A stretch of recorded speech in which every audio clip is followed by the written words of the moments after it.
Are we concerned because the NBI has not named names, only that Director Matibag informed the court that there are already persons of interest that they are would like to the follow lead to in terms of the investigation, no?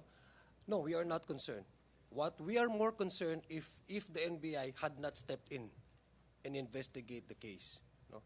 Mas concerned kami doon kung walang ginawa ang NBI despite the fact na very clear yung pagbabanta ng Vice Presidente. Why am I saying this? Having raised and grew up in a community where we are all exposed to conflicts, no? We cannot let the government sit down and wait until words become bullets, no? Klaro po 'yon.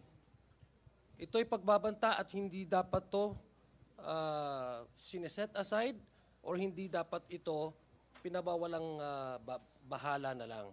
So I think it's more concerning for the Filipino people if FBI did not do anything, no?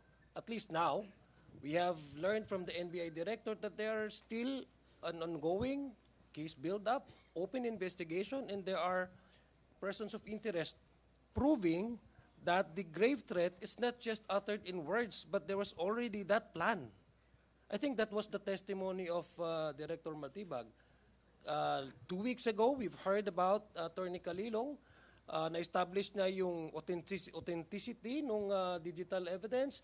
Attorney Lotoc also informed and then testified yung kanilang ginawang investigation. And ito, na napakita sa atin ni Director Matibag na merong plano, na hindi lang ito iisang tao ang nagplano or banta na isa lang gumawa or just mere rhetoric born out from the impulsive or yung utterances dahil galit siya, but there was already that indication that this is a plan and the plan is to be carried out, no?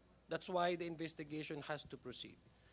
So yun po yung yun dapat po yung posisyon ng ating taong bayan na mas nakakabahala kung hindi gumalaw at nag-imbestiga ang NBI.